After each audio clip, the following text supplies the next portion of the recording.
우리가 사는 일은 역경을 헤쳐나가는 일이나 마찬가지입니다. 그런데 그 역경을 헤쳐나가는 힘은 사람마다 다른데요. 회복 탄력성이란 말에 그 비밀이 숨겨 있다고 합니다. 베스트셀러 회복 탄력성을 펴내신 연세대학교 김주환 교수 모시고 오늘 그 말씀 들어보겠습니다. 교수님 어서 오십시오. 예, 안녕하십니까. 예, 책 재밌게 읽었습니다. 예, 감사합니다. 예, 회복 탄력성이 출간되자마자 베스트셀러가 됐거든요. 예. 그런가요? 예. 저는 그러니까 예상하셨던가요? 아니요, 저는 아주 뭐 베스트셀러라고 이런 그 실감을 잘 못하고요. 제가 예. 서점에 가도 잘 안 보이는데 이렇게 놓여 있고 그런 것 같았는데. 그렇습니까? 예. 그 베스트셀러 순위에서 지금 뭐 상당히 높은데 예. 올라 있습니다. 회복 탄력성이란 개념이 사실 우리 사회에 굉장히 생소한 개념 아니겠습니까? 아직까지는. 예. 예. 아주 우연한 계기로 이 회복 탄력성이란 개념을 만나게 되셨다고 하는데 우선 그 말씀 좀 들으면서 예. 말씀 나눌까 합니다. 저는 한 10여 년 전부터 예. 대인 커뮤니케이션, 그러니까 대인이라는 게 이제 큰 사람이 아니라 사람을 대하는 영어로는 인터퍼스널 커뮤니케이션이라고 합니다. 예. 커뮤니케이션 학문 분야의 한 영역인데 그 대인 커뮤니케이션에서 소통 능력, 다시 말해서 어떻게 사람이 잘 소통하고 관계 맺고 설득하는가 하는 그 소통 능력에 대해서 계속 연구를 해왔습니다. 예. 수업도 했건데 소통 능력 향상 세미나라든지 예.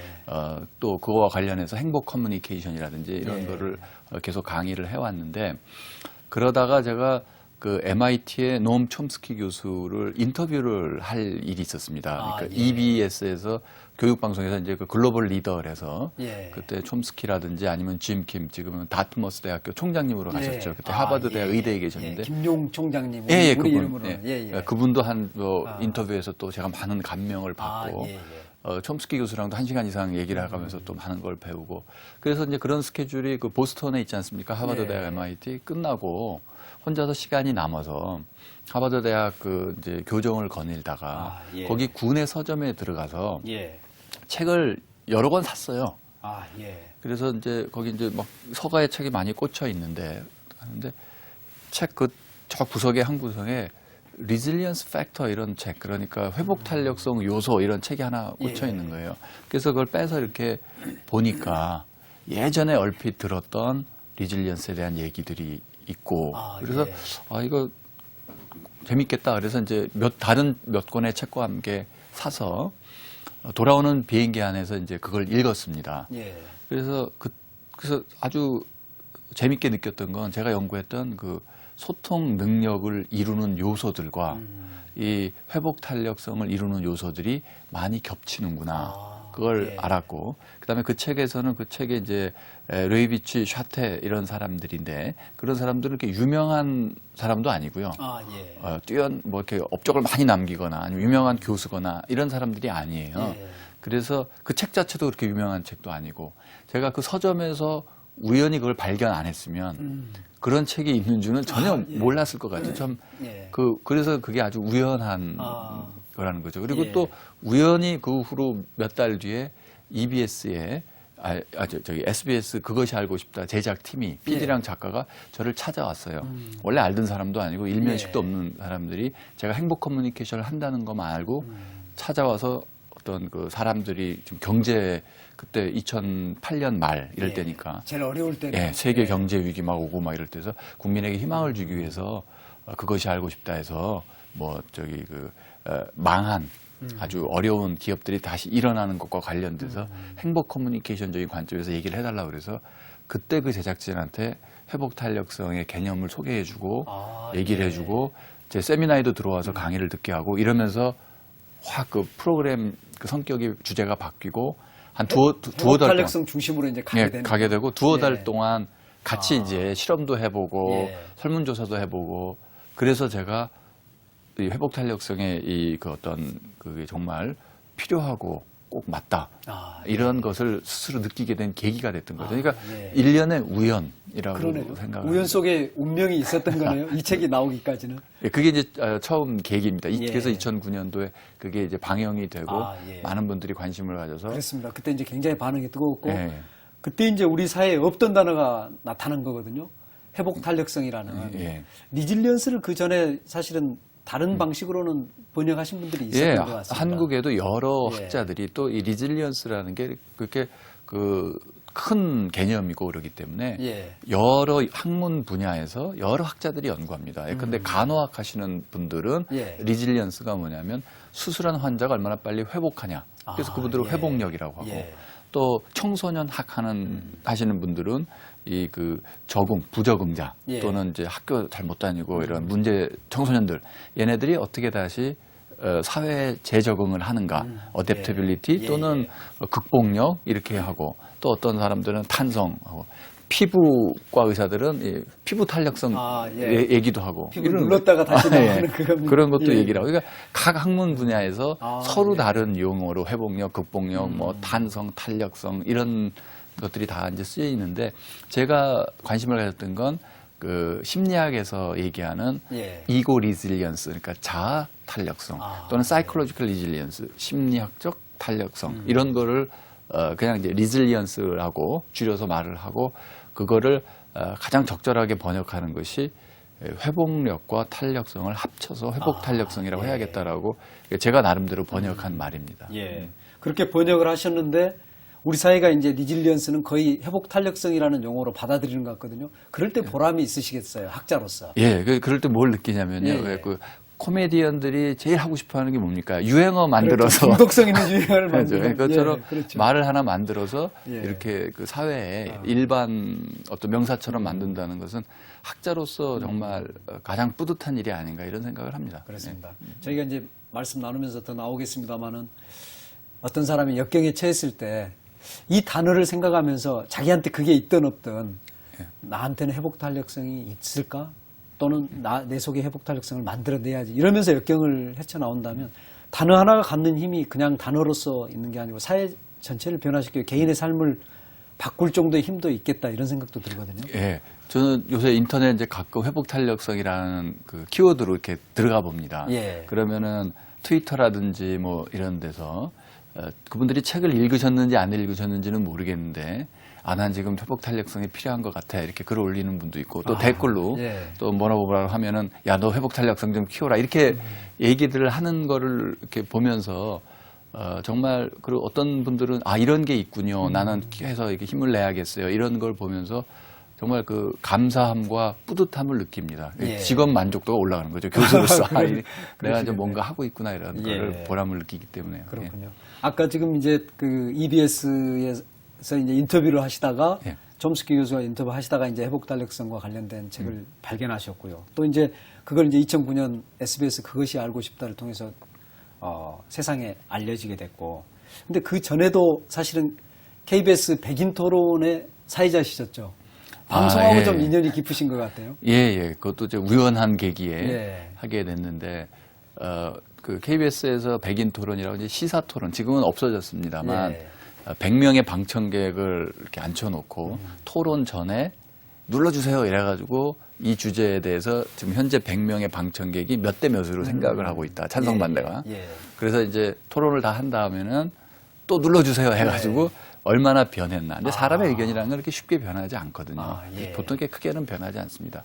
그런 그 포맷이어서 굉장히 그 토론 프로로서는 가장 시청률이 높았던. 그렇습니다. 예, 그런 저도 이제 생생하게 그렇죠. 기억을 예. 하는데요.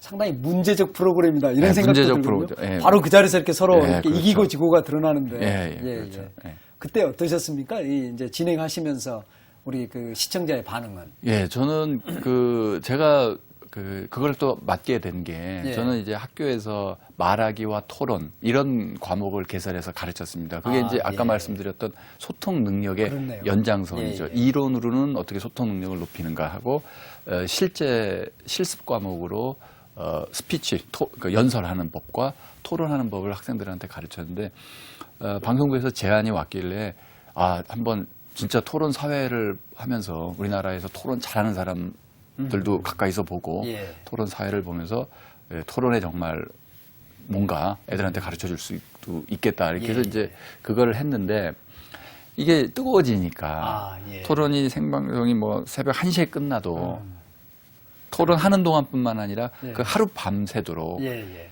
게시판에 3,500건 많을 경우 한꺼번에 엄청난.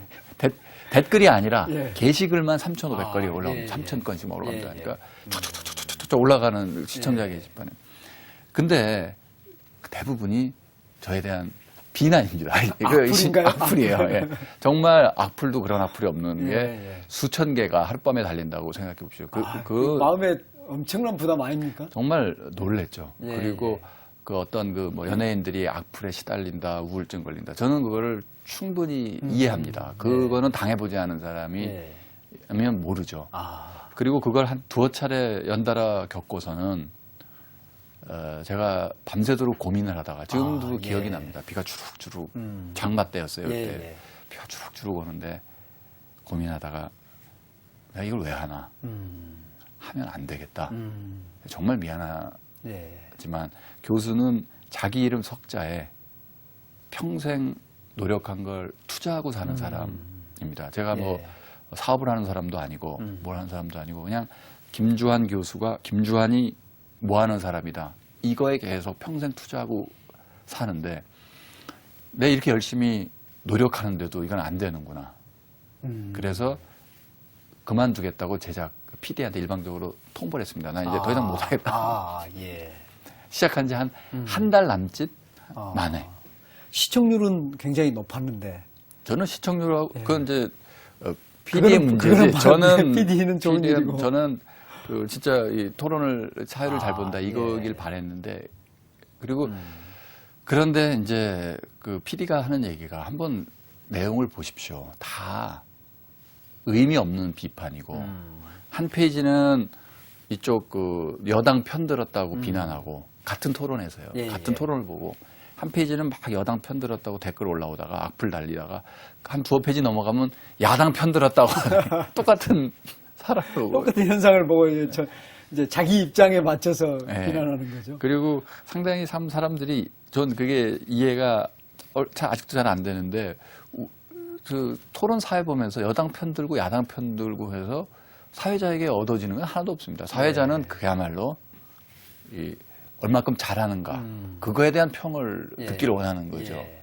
그런데 그런 거는 거의 없고 다 그냥 편파적이다. 중립을 못 지킨다. 이거에 대한 것만 있는 거죠. 그래서 제가 그 당시 나중에 이제 인터뷰를 했습니다. 토론 사회자의 역할은 중립을 지키는 데 있지 않다. 중립을 지킨다는 건 무의견인데 예. 무의견으로서는 토론 사회를 볼 수 없다. 나는 그 이쪽 찬성 측에서 발언할 때는 반대 측에서 듣고 비판적인 질문을 하고 반대 측에서 의견을 제시할 때 찬성 측에서 듣고 비판적. 그러니까 계속 편파적으로 보이는 거예요. 짧게 보면. 예. 그러네요. 저는 그래서 예, 예. 모든 순간이 다 편파적인 것처럼 편파적으로 보이는. 하고 예. 어떤 경우에는 이쪽이 말을 잘하고 이쪽이 잘 논리가 약하면 아예 이쪽에 편을 들어 나중에 그렇게 했습니다. 아예 아, 이렇게. 예. 그러니까 보면은 좀 이상하죠. 저 사람은 여당 편들다, 야당 편들다, 무슨 박쥐냐. 근데 저는 중요한 건 토론이 얼마큼 활발하게 잘 그렇죠. 개진되느냐가 그렇죠. 문제지. 예. 그래서 나중에는 나름 그 회복 탄력을 갖고 나름 극복을 했다고 생각을 합니다. 예. 네. 그때도 그러면 일종의 상처받는 것과 이제 그것을 이겨내는 이런 부분에 대한 좀 어떻게 개인적 경험이 하나가 더 생기신 거네요. 예, 그 후에 이제 몇 년 뒤에 이제 이거를 알게 됐는데 예. 회복 탄력성이 낮은 사람의 큰 특징 중에 하나는 예. 타인의 시선에 지나치게 민감하다는 겁니다. 다른 사람이 나를 욕하지 않을까, 예. 비난하지 않을까. 이거에 굉장히 민감하고 예. 그것 때문에 굉장히 소심해지고 완벽주의로 나가려고 그러고 예. 그렇기 때문에 새로운 어떤 도전이나 가능성, 호기심을 잘 발휘를 안 하고 맨날 하던 일 계속하고 간데 또 가고 계속 그 안심하고 할 수 있는 일만 반복해서 하고 예. 이런 경향이 많습니다. 예. 그래서 잘 발전이 없죠. 그렇네요. 예. 지금 이제 저희가 책 제목도 회복 탄력성이고 또 그냥 다짜고짜 사실 회복 탄력성이라는 용어를 사용했는데 아직까지 우리 시청자들에게 그렇게 익숙한 용어는 아니거든요. 그래서 김 교수님께 좀 그걸 좀 쉽게 우선 좀 설명해 주시고 이게 어떻게 해서 나온 것인지 그 말씀을 좀 나눠보도록 하겠습니다. 예, 일단 그 의미를 설명드리자면 되튀어 오르는 힘이다. 이렇게 예. 말씀드릴 수 있습니다. 비유적으로 말씀드리자면 공을 이렇게 탁 떨어뜨렸을 때 바닥에 탁 닿은 다음에 어떤 공, 예컨대 아주 찰거무공으로 탄력성이 좋은 예. 공기도 많이 집어넣어서 빵빵한 공을 탁 놓으면은 탕 튀어오르죠. 그렇죠. 예. 아주 탄성이 좋다면 예. 원래 있던 자리보다 더 높이 올라갑니다. 예. 그러면 이게 탄력성이 높은 거고요. 그렇죠. 탄력성이 낮은 것은 근데 나무나 뭐 나무로 만들었다고 칩시다. 그럼 퉁 떨어져서 그냥 안 올라오고 있겠죠. 예. 탄력성이 없으니까. 또는 심한 경우에는 유리공으로 만들었다고 생각해봅시다. 유리로 공을 만들면 떨어지는 순간 산산조각 나서 부서버리죠. 예. 튀어오르기는커녕. 그래서 이 떨어진다는 것 자체가 어떤 우리가 삶을 살면서 겪게 되는 시련이나 역경이나 고난 이런 것들을 말합니다. 예. 시련, 역경, 고난 그러면 큰 것만 생각하실 수 있겠습니다만 물론 뭐 질병 걸린다든지 뭐 가족 중에 죽음, 뭐 부상, 뭐 이런 사고, 실직, 뭐 사업의 부도 이런 큰 것도 역경이고요. 예. 그거 말고도 일상생활 속에서 자잘한 역경도 많이 있습니다. 뭘 하려고 하는데 뜻대로 안 된다든지 버스 정장에서 버스를 기다리고 있는데 휙 그냥 지나간다든지 뭐 여러 가지 것들 예. 빨리 가야 되는데 갑자기 뒤에서 차가 빠져서 접촉사고가 나서 뭐 늦는다든지 이런 여러 가지 것들이 다 크고 작은 시련이고 그런 크고 작은 시련을 얼마나 잘 스프링보드 삼아서 딛고 튕겨져 올라가는가 하는 게 그 회복 탄력성의 개념입니다. 아, 예. 그렇군요. 그런 개념이 아까 여러 분야에서 이제 나왔다 이렇게 말씀을 하셨는데 이 책 속에서 그 개념을 이제 찾아낸 분의 이야기가 나오고 있거든요. 그 과정을 좀 설명을 해주시면 좋을 것 같습니다. 아, 그러니까 처음 그 카우아이 섬. 그렇습니다. 예. 예. 그 하와이 서북 쪽에 가면 카우아이라고 예. 지금은 아주 관광지로 잘 개발된 유명한 섬이 있습니다. 예. 영화도 많이 찍었고 이런데요. 자연 경관이 아주 좋고. 그런데 그 섬에 1954년도에는 그 섬이 그 주민들이 살고 있는데 그때는 관광지로 개발되기도 전이고 미국의 50번째 주가 되기 전입니다. 하와이는 1959년도에 미국의 50번째 주로 편입이 그렇군요. 됐으니까 예. 미국령, 그러니까 미국의 식민지였던 거죠, 하와이가. 예, 예. 그 중에 한 섬이었는데 그 섬에는 이제 뭐 관광 수입도 없고 굉장히 경제적으로 열악한 섬이었어요. 예. 그리고 그 주민들도 범죄율 높죠. 알코올 중독, 뭐 약물 중독 비율 높죠. 미혼모 많죠. 뭐 아이들도 학교 공교육 거의 붕괴돼 가지고 학교 자퇴생 대부분이죠. 예. 그래서 이 섬에 태어나는 건 불행한 삶을 예약하는 것과도 그러네요. 같다. 예. 불행한 삶이 예약되는 거나 예, 마찬가지다.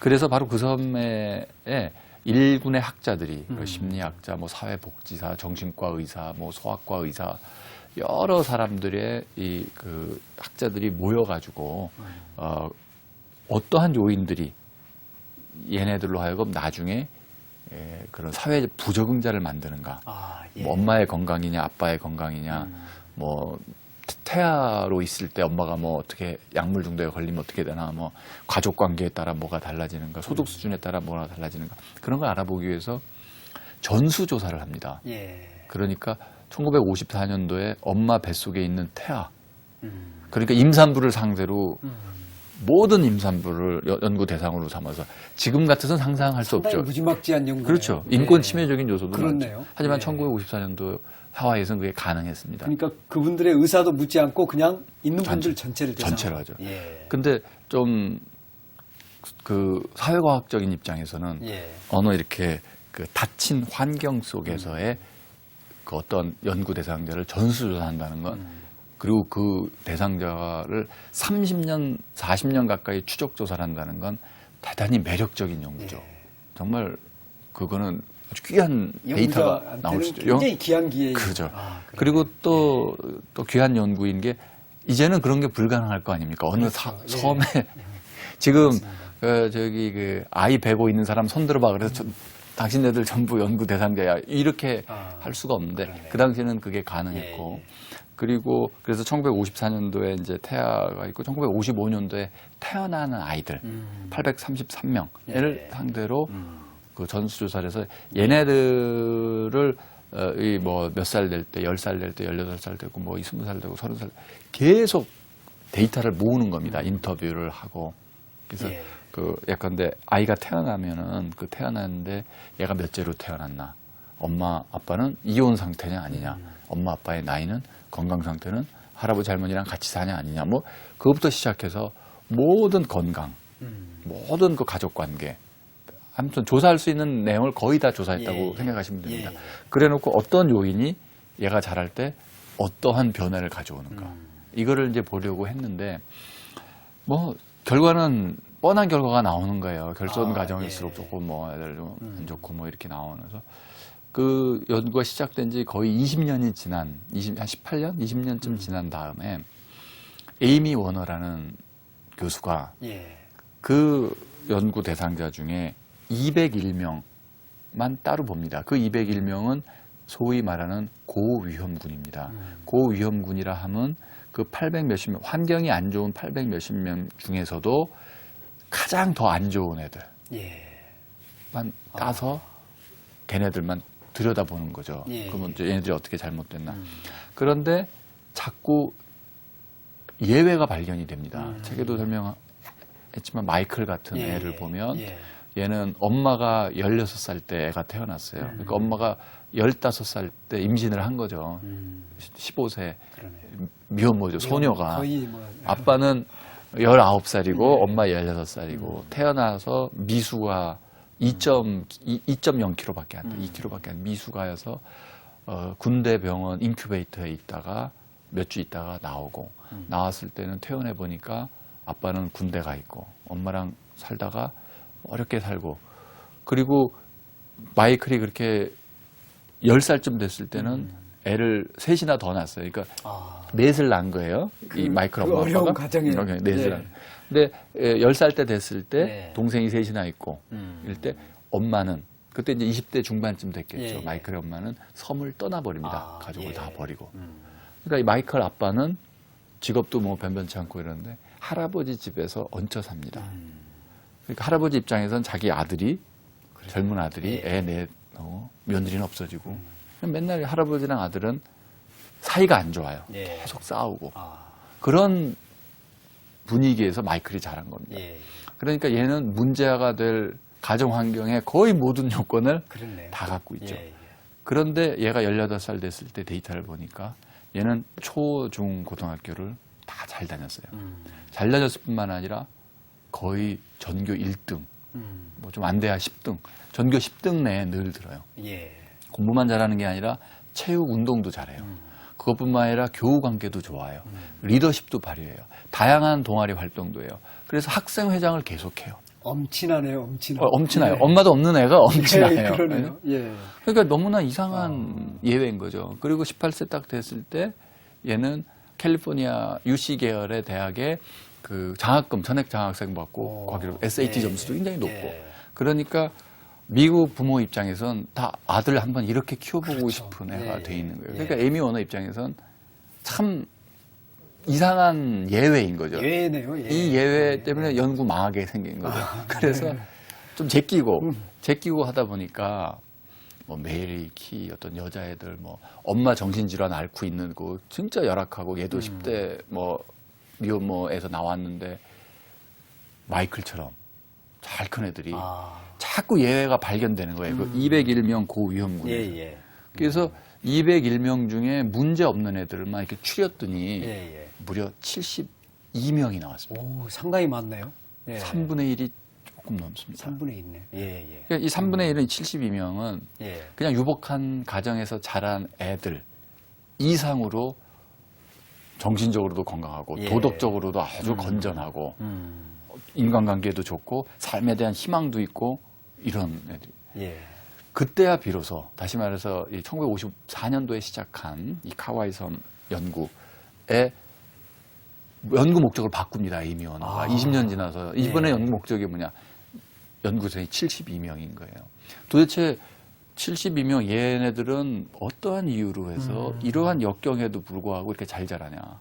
어떻게 말씀하신 대로 엄마도 없는데 엄친아가 되느냐? 예, 예. 이런 걸 갖고 얘네들이 갖고 있는 공통적인 요소 그것을 리질리언스라고 개념화하고 예. 그 후에 이제 많은 학자들이 비슷한 연구 결과를 또 내고 그래서 이 리질리언스라는 그 개념 이런 회복 탄력성을 지닌 애들이 이런 역경에도 불구하고 또는 역경 덕분에 더 건강하게 잘 자란다.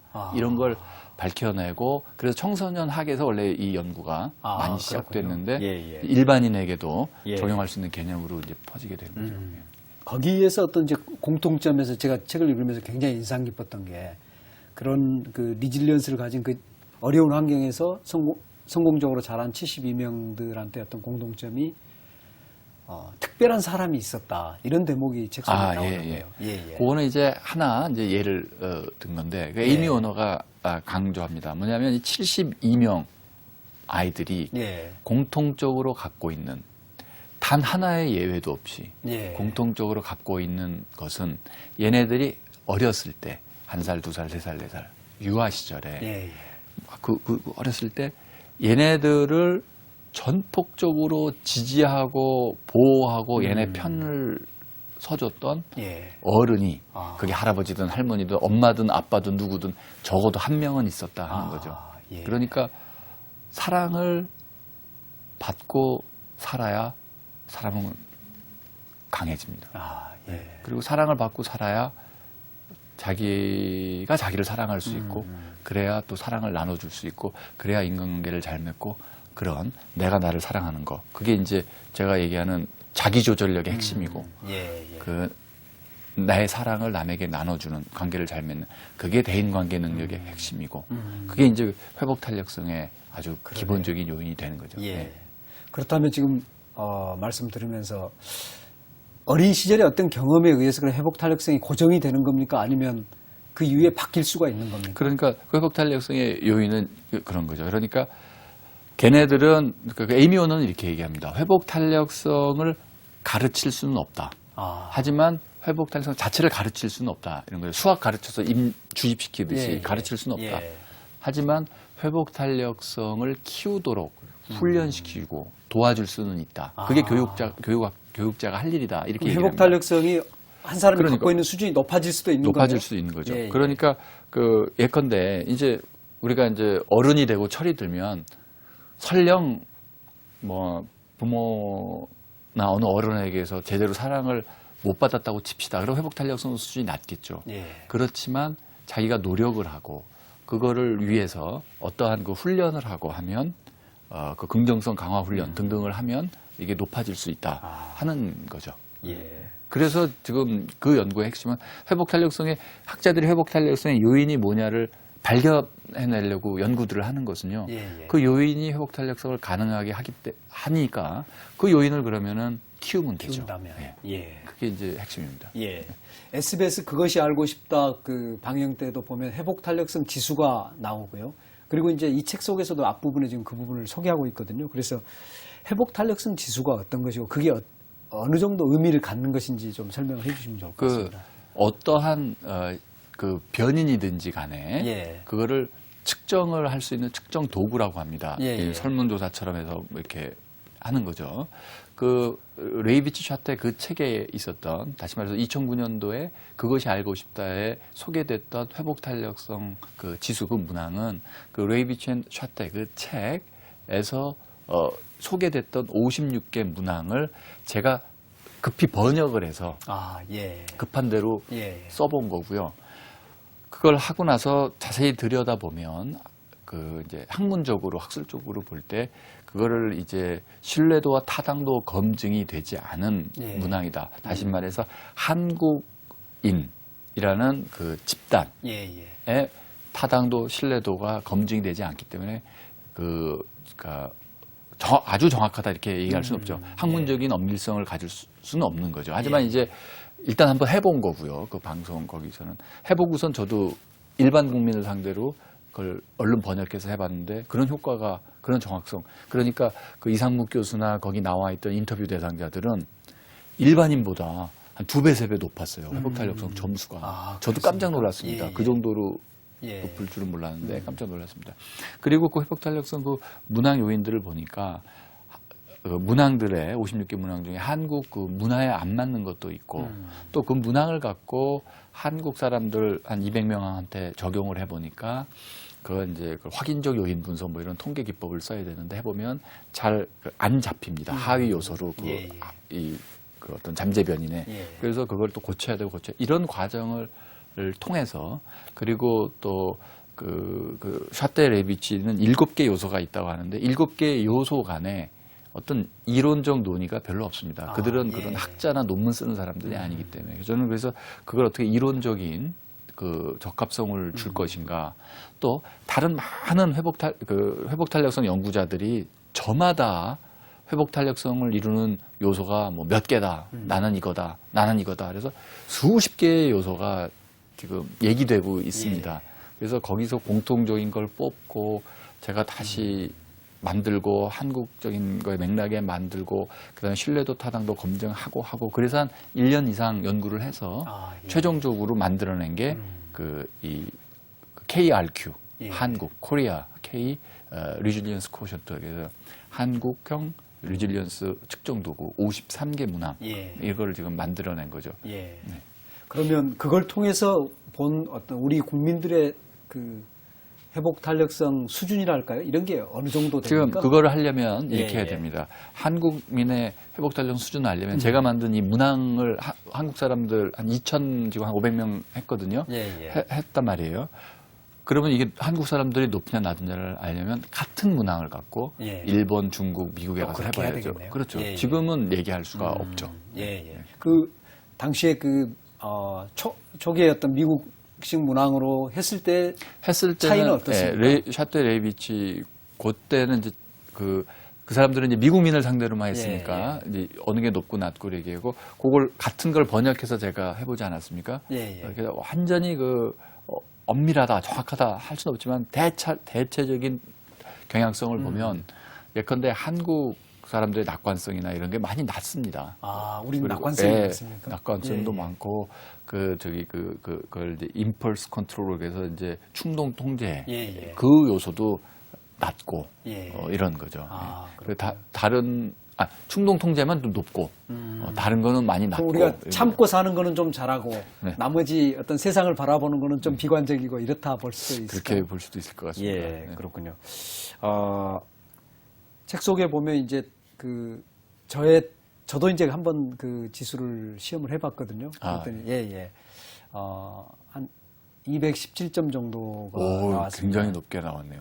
높은 점수입니다. 높죠. 근데 저는 유독 현재 삶에 대한 만족도가 무지 낮게 제가 이제 점수를 줬거든요. 근데 하고 나서 제가 너무 미래에다 저를 담보하고 사는 게 아닌가, 지금 이 순간을 좀 못 즐기고 있지 않은가 이런 생각이 드는데 그런 어떤 나와 있는 요소들을 어떤 식으로 해석을 해야 되는지. 이제 설명은 이제 하나씩 이제 다 챕터별로 그 요인들이 하나씩 사실은 설명이 되고 책 속에는 돼 있습니다. 이렇게 돼 있는 거고요. 그 다음에 생활 만족도 같은 것은 에드 디너가 개발한 그 유명한 5개 생활 만족도 문항을 그대로 갖다가 쓴 겁니다. 다른 것들은 제가 많이 조금씩 고치고 했지만 이거는 번역해서 한국민에다 학생들이든 어른들한테 해도 굉장히 아주 좋은 문항, 그 신뢰도나 타당도가 높은 문항으로 계속 있기 때문에 그건 그대로 갖다 썼고요. 그 생활 만족도는 자주 변합니다. 그 5개 문항을 한번 한 석 달에 한번, 6개월에 한번 해보시면 자꾸 변할 거고요. 처지에 따라 좀 달라지는 것 같습니다. 처지에 따라 달라지죠. 본인이 마음속으로 요즘 나 잘 나가 그러면 이제 이게 확 올라가기도 하고. 잘 나가보다는 감사하는 마음을 지니시면 더 좋을 것 같습니다. 일상생활 속에서. 이 책 읽으면서 굉장히 깜짝 놀란 게 회복 탄력성이 높은 사람의 뇌와 낮은 사람의 뇌가 다르다 이런 대목이 나오거든요. 실제로 그렇습니까? 그러니까 뇌가 다르다라는 것을 이렇게 이해를 하셔야 됩니다. 다시 말해서 운동선수와 일반인은 몸이 다르다. 그렇다고 해서 운동선수가 뭐 팔이 4개라든지 뭐 다리가 4개 아니잖아요. 그렇죠. 생긴 건 똑같은데 근육이 더 있다든지 뭐 근육의 근력이 더 세다든지 그런 거죠. 뇌가 다르다는 것도 마찬가지입니다. 뭐 회복 탄력성이 높은 사람이 뇌가 다르다 그러면 뭐 어디가 어느 부위가 더 이만큼 커 있고 이런 건 아니고요. 어떠한 자극이나 어떠한 사건이나 이런 것이 닥쳤을 때 이 뇌가 반응하는 방식이 다르다는 거죠. 그 반응하는 방식은 자기가 의식적으로, 의도적으로 잘 통제를 못합니다. 예. 저절로 그렇게 되는 습관화돼 거죠. 있는 거죠. 습관화돼 있는 거죠. 예. 그래서 제가 계속 강조하는 게 긍정성을 습관화시켜라 하는 거고 예. 긍정적 정보 처리 루트를 활성화시켜라 하는 예. 거고 그런 것은 체계적인 훈련, 꾸준한 노력 이걸 통해서 가능하다 하는 거죠. 예. 교수님 이제 커뮤니케이션을 전공한 사회과학자신데 이 책을 보면 이게 뇌과학자의 이야기인지라고 할 정도로 어떤 뇌 연구와 관련된 부분들을 깊이 연구하시고 또 인용도 많이 하셨거든요. 그런 부분들이 지금 이제 사회과학에서도 많이 인용되고 있습니까? 예, 저는 한 3년 전부터 예. 그런 과목을 개설했었습니다. 커뮤니케이션 하는 뇌. 예. 이게 제 대학원 수업의 제목이고 예. 또 한길사의 지식의 최전선이라는 책이 있습니다. 예. 여러 학자들이 왜 각 학문 분야에 대해서 한 챕터씩 쓴 그렇죠. 가장 최근의 학문 동향을 소개한. 예, 2008년도에 그게 나왔는데 거기에 제가 한 그 장을 썼는데 그 제목도 바로 커뮤니케이션 하는 뇌입니다. 예. 그래서 저는 그 소통 능력이라든지 대인 커뮤니케이션 현상을 연구를 합니다. 우리가 이렇게 대화를 하고 있을 때 과연 어떤 감정적인 교류가 있는지 서로 어떠한 상대방에 대한 인상을 형성하는지 예. 서로 어떻게 저 사람을 신뢰하고 호감도를 주고 받는지 어떻게 설득할 수 있는지 이런 것도 어떻게 친해지는지 예. 이런 것도 그런 과정을 연구를 하는데 거기서 제일 중요한 게 바로 뇌라고 생각을 하고 예. 그리고 지금 그 많은 뇌과학자들이 소셜 뉴로사이언스 즉 사회 신경과학이라는 분야에 달려들고 있습니다. 즉 그 뭐냐면은 전통적인 사회과학의 이슈들, 그것이 정치학이든 경제학이든 심리학이든 사회학이든 커뮤니케이션학이든 전통적인 사회과학적인 여러 가지 연구 문제들을 예. fMRI나 EEG 등의 뇌 영상 또는 신경과학의 기법, 방법론을 통해서 연구하고 하는 것들이 굉장히 지금 많이 늘어나고 있습니다. 예, 네. 예. 예. 그렇다면 이제 다시 이제 회복 탄력성으로 돌아와서 내 뇌가 가지고 있는 회복 탄력성을 어떻게 높일 수 있을까? 아마 이런 부분들이 이제 시청자분들이 궁금할 것 같거든요. 김 교수님께서는 이 책 속에서 계속 어떤 뇌 훈련이 필요하다. 네. 뇌를 재회로화해야 된다. 이런 말씀을 하셨는데 저희한테 조금 어렵게 느껴지긴 합니다. 예.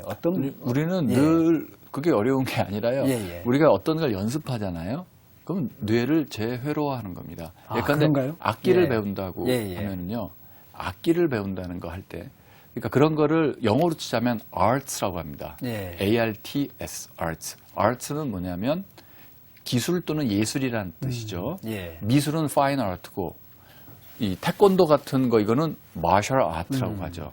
또는 이 뮤직 이거 음악 하는 거 바이올린 하거나 피아노 하는 것도 다 아트입니다. 예. 또는 무용하는 것도 아트입니다. 이런 아트는 그러니까 일종의 그 퍼포먼스를 하는 거죠. 자기가 뭐 그런 거를 배우려면 무지하게 연습을 해야 되고 예. 연습을 한다는 건 악기 연주 또는 무용 또는 운동 그러한 각각의 행동을 통제하는 뇌 신경 부위를 재회로화한다는 뜻입니다. 즉 피아니스트와 일반인들이 피아노 칠 때 손 모양 비슷해도 그 손가락을 이렇게 할 때 뇌가 활성화되는 건 완전히 다릅니다. 예. 훈련을 통해서 뇌를 재회로화하는 거죠. 그러니까 뭐 언어를 배울 때도 그렇고 뭐를 우리가 뭐 자전거를 예. 배우기 전과 자전거 배우고 나서 무슨 뭐 운동을 배우기 전과 배우고 나서 뇌는 다르게 반응을 합니다. 그 예. 행동을 하기 위해서. 그래서 긍정성 강화 훈련을 한다는 건 바로 어떠한 사건이나 이런 거에 자동적으로 긍정적인 스토리텔링을 하고 긍정적으로 반응하도록 뇌를 재회로화한다는 뜻이죠. 연습하고 예. 훈련한다는 뜻입니다. 그렇군요. 그런 어떤 구체적인 예로서 이제 그 뒷셈 미소라는 걸 소개를 예. 해주셨거든요. 예, 조금 더 말씀해 주십시오. 뒷센의 미소는 표정과 예. 사람의 감정, 긍정적 감정 또는 비관적, 부정적 감정이 직결돼 있다는 거기에서 이제 출발하는데요. 예. 사람의 이 표정을 만들어내는 근육 있지 않습니까? 웃을 때 뭐 이렇게 되고 뭐 이런 게 이 표정 근육은 뇌와 뇌신경과 직접 연결돼 있습니다. 다른 몸의 부위는 간접적으로 이렇게 연결돼 있는데 직접 연결돼 있어요. 다시 말해서 예. 사람의 표정은 그 사람의 감정 상태를 드러내는 창과도 같습니다. 예. 그런데 그 긍정성을 점점 향상을 시키면 자기가 스스로 예. 그 뇌가 긍정적 정보 처리 루트가 하고 점점 긍정적인 사람이 되면 표정이 밝아집니다.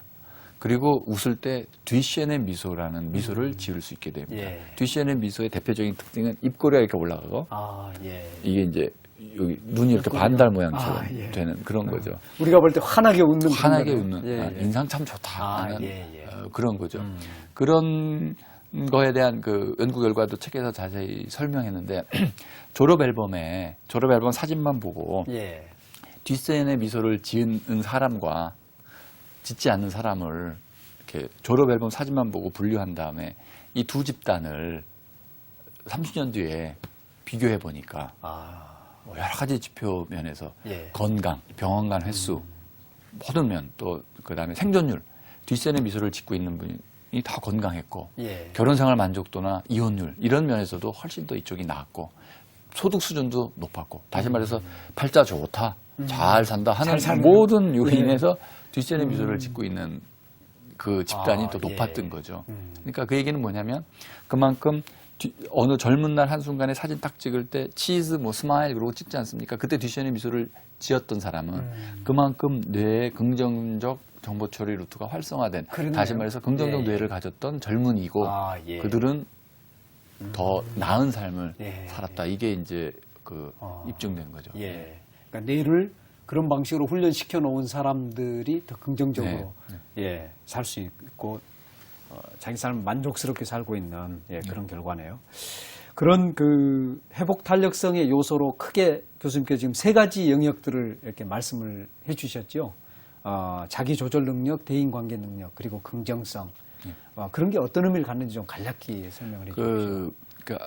그러니까 대인관계 능력이나 자기조절 능력 이 두 가지가 모두 이렇게 가리키고 있는 거는 인간관계를 잘 맺는 것과 관련이 있습니다. 아, 예. 인간관계를 잘 그러면 맺는 회복 것, 탄력성이 인간관계와 연관이 있습니까? 직접적으로 연관이 있습니다. 아, 예. 인간관계를 잘 맺는다 그러면 뭐 친구가 많고 발이 넓고 이걸 얘기하는 게 아닙니다. 아, 그런가요? 인간관계는 한 사람 그러니까 제가 맺고 있는 인간관계가 뭐 여러 가지 종류가 있지 않겠습니까? 예. 가족에서의 다 관계, 학생의 관계, 무슨 동료 교수들과의 관계, 같이 연구하는 사람과의 관계, 뭐 자주 가는 식당 주인과의 관계, 이 여러 개 제가 맺고 있는 인간관계 총합이 곧 저입니다. 예, 그렇죠. 그러니까 예. 셀프라고 하자 자아. 예. 자아라는 건 뭐냐면 그 자아가 맺고 있는 인간관계의 결절점에 불과합니다. 예. 그 모든 인간관계가 단절되면 그게 곧 죽음입니다. 그리고 인간관계는 곧 셀프, 자아이기 때문에 인간관계가 성공적이면 그 사람 자체가 성공적인 거죠. 예. 그래서 그 예전부터 이제 교육을 한다. 뭐 저기 우리 그 유교식 교육을 한다라든지 예. 저쪽 서양에서 레토릭을 비롯한 귀족 교육을 뭐 한다든지 옛날에는 교육이 다 귀족 교육이었죠. 예. 뭐 농노들은 교육받을 기회가 없었고 그런 이 전통적인 교육의 핵심은 사람, 뭐 전인 교육을 사람을 만드는 건데 그 사람을 만든다는 건 제대로 인간관계를 맺는 사람을 만드는 걸 뜻합니다. 예. 어질인 있지 예. 않습니까? 사람이 둘 있을 때 인간관계를 잘하는 걸 어질다고 하는 겁니다. 혼자 어진 것도 아니고요. 예. 혼자 뭐 이렇게 그런 좋은 덕이라든지 어떤 품성을 지닐 수는 없는 거죠. 예, 예, 예. 그런 어떤 이제 자기 조절 능력, 대인 관계 능력, 긍정성 이런 어떤 이제 회복 탄력성의 요소를 키울 수 있는 어떤 구체적인 훈련 방법 이런 게 있을까요? 그런데요, 제가 지금 이거를 정말 어떤 사명감을 갖고 썼다고 이제 책 서문에도 얘기를 했는데 예. 제일 우려스러운 게 바로 우리 젊은이들, 예. 우리 사회에 지금 이 21세기 초반을 살고 있는 이 청소년들의 문제라고 생각을 합니다. 예. 왜냐하면 지금 우리는 우리 세대들 어떻게 교육시키냐면 제일 중요한 인간이 되고 인간관계를 잘 맺고 여기서 잘 맺는다는 건 사랑과 존중을 서로 주고받을 수 있는 그런 예. 상대방을 존중할 수 있고 사랑할 수 있는 그런 능력을 가르치고 하는 것에 대한 교육을 안 하고 거꾸로 합니다. 내신.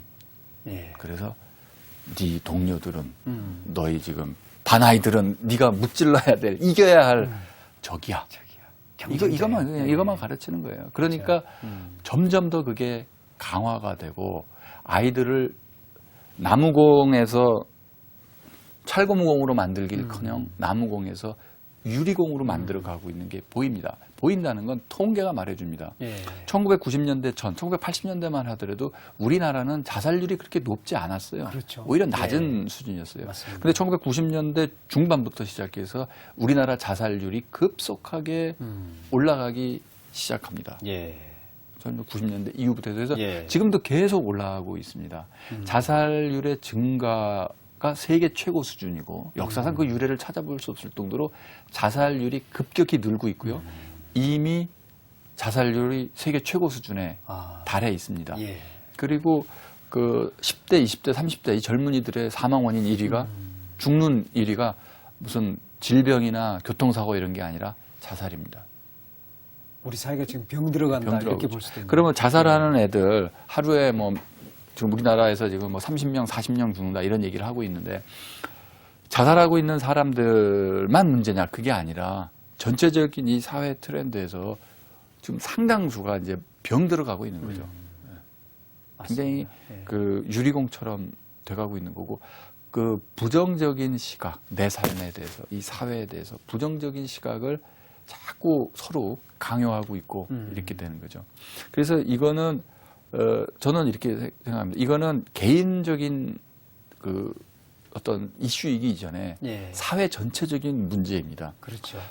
아니 개인의 긍정성을 향상시키는 건 개인이 행복하자고 하는 거냐? 전 절대 그렇게 생각하지 않습니다. 이건 사회적인 이슈입니다. 정치적인 이슈이기도 합니다. 왜냐하면 한 개인의 긍정성을 향상시킨다 하는 것은 다른 개인의 긍정성을 침해하지 않습니다. 한 개인의 부정적 정서를 향상시키는 것은 다른 개인의 부정적 정서를 향상시킵니다. 부정적 정서 늘어나면 건강도 나빠지고 많이 나빠집니다. 다시 말해서 우리는 우리의 긍정적 정서를 향상시킬 의무가 있습니다. 공동체 일원으로서의 의무입니다. 우리는 우리의 부정적, 분노라든지 짜증이라든지 이런 것을 우리 주변 사람들에게 퍼뜨릴 권리가 없습니다. 함부로 화낼 권리도 없습니다. 부정적 정서는 긍정적 정서도 마찬가지입니다만 긍정적 정서보다 부정적 정서가 훨씬 더 전염성이 강합니다. 그러니까 한 사람이 내가 지금 부정적 정서 막 팽배하고 비판적이고 비관적이면 그 사람은 그 정서를 자기 가족이나 주변 사람들에게 퍼뜨리게 되어 있습니다. 바이러스처럼. 그럴 권리가 없습니다.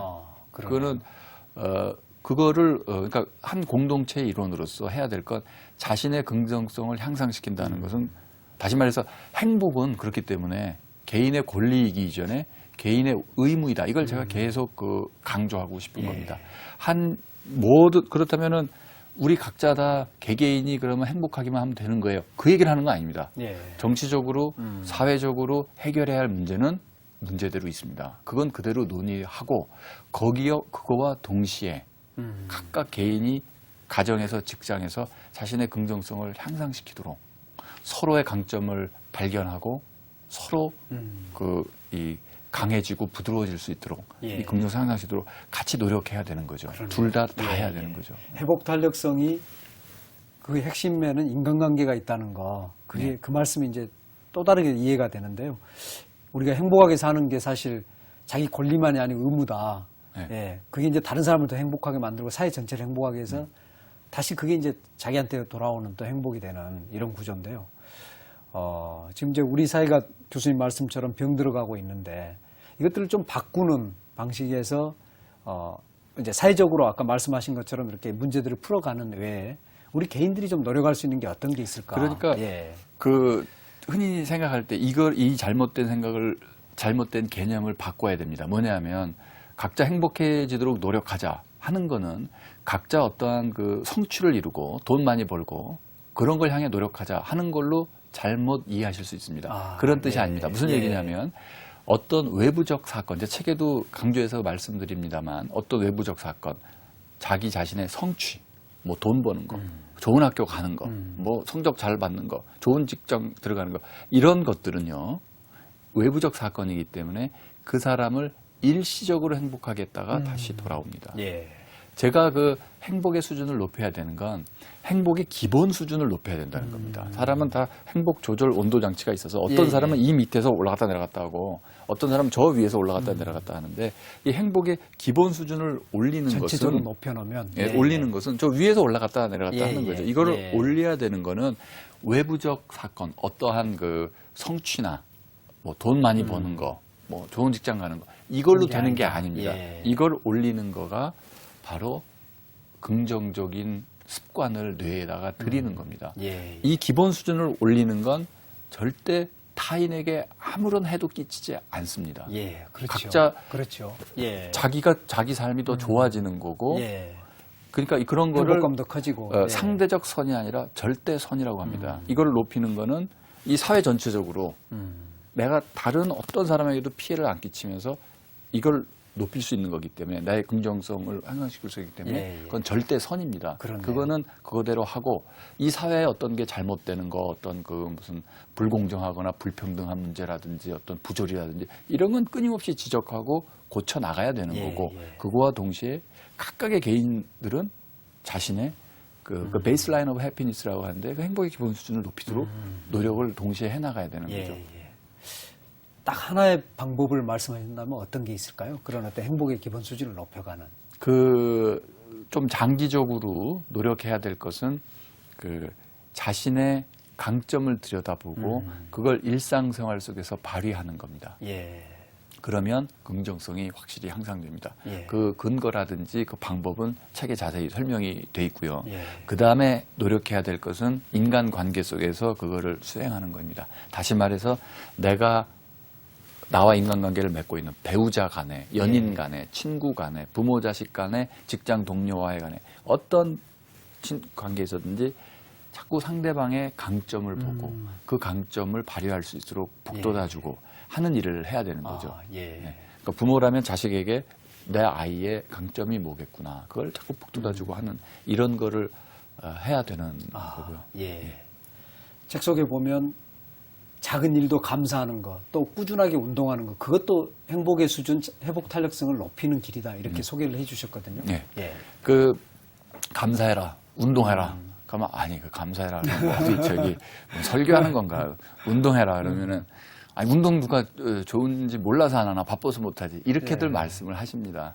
그런데 저는 이렇게 강조를 해드리고 싶습니다. 감사하기에 대한 또는 감사에 대한 연구, 감사의 효과에 대한 연구는 다 거의 2000년대 들어 지난 10여 년간 나왔습니다. 아, 그렇게 그- 효과가 큰가요? 예, 그 이제 정말 그 뉴로카디올로지스트라고 신경 심리학 하시는 분들이나 의사분들도 그걸 연구하고 심리학자도 많이 연구를 했는데 예전에는 명상 있지 않습니까? 이렇게 뭐 긴장을 풀고 또는 선행을 베풀고 뭐 여러 가지 그런 그 긍정성 강화 훈련들이 많이 쓰여져 왔는데 여러 방법 중에 감사의 명상, 삶에 대해서 나에게 일어나는 일에 대해서 감사하는 생각을 집중적으로 하면 예. 신체, 뇌 이런 거가 다 가장 그 이상적인 상태로 돌아온다는 게 계속 밝혀지고 있습니다. 아, 예. 그리고 그래서 이제 제가 감사 일기 쓰기 이거를 강조해서 말씀드리는데 예. 감사라는 게 뭐냐면요. 이게 자기조절 능력과 대인관계 능력. 제가 제일 중요하다고 말씀드린 두 가지 요소 있지 않습니까? 회복 탄력성에. 예. 자기조절 능력과 대인관계 능력에 직결되는 겁니다. 뭐냐면 감사하려면 먼저 어떻게 해야 되냐면 내가 나한테 벌어지는 일, 나에게 주어진 어떤 것을 일단 긍정적으로 받아들여야 돼요. 나쁜 일에 대해서 감사하지 않잖아요. 예, 예. 보통 이거를 긍정적으로 받아들여야 돼요. 그게 자기조절 능력입니다. 내 삶의 어떤 것들을 긍정적으로 받아들이는 게 자기조절 능력이고 예. 그다음에 감사한다는 건 뭐예요? 그 긍정적인 일의 원천이 타인에게 있다는 거죠. 다른 사람에게 있다는 예. 그러니까 그 사람한테 감사하는 거죠. 예. 그러니까 대인관계 능력이 좋아지죠. 좋아지고 둘 다. 그러네요. 예. 그러니까 예. 나에 벌어지는 일, 내 삶에 대해서 긍정적으로 생각하고 타인에 대해서 긍정적으로 생각하고를 두 개 동시에 하는 게 감사하기. 그렇네요. 예. 예. 교수님 오늘 바쁘신데 예. 회복 탄력성의 개념이 정말 우리 사회를 좀 이렇게 좀 굉장히 사람들 마음이 각박해지고 힘들거든요. 힘을 주고 우리 삶을 좀 바꾸는 어떤 좀 중요한 계기가 아닌가 이런 생각이 들거든요. 끝으로 교수님께서 우리 시청자분들에게 회복 탄력성과 관련해서 좀 당부의 말씀 해주시면서 마칠까 합니다. 예. 지금까지 우리는 이 그 교육을 받을 때도 그렇고 이 인간관계에서도 그렇고 그 비관적으로 비판적으로 또는 더 나아가서 비관적으로 부정적으로 보는 것이 굉장히 똑똑한 것이고 굉장히 더 가치 있는 거라고들 맞습니다. 계속 예. 지금 그런 어떤 고정관념 속에서 살아왔습니다.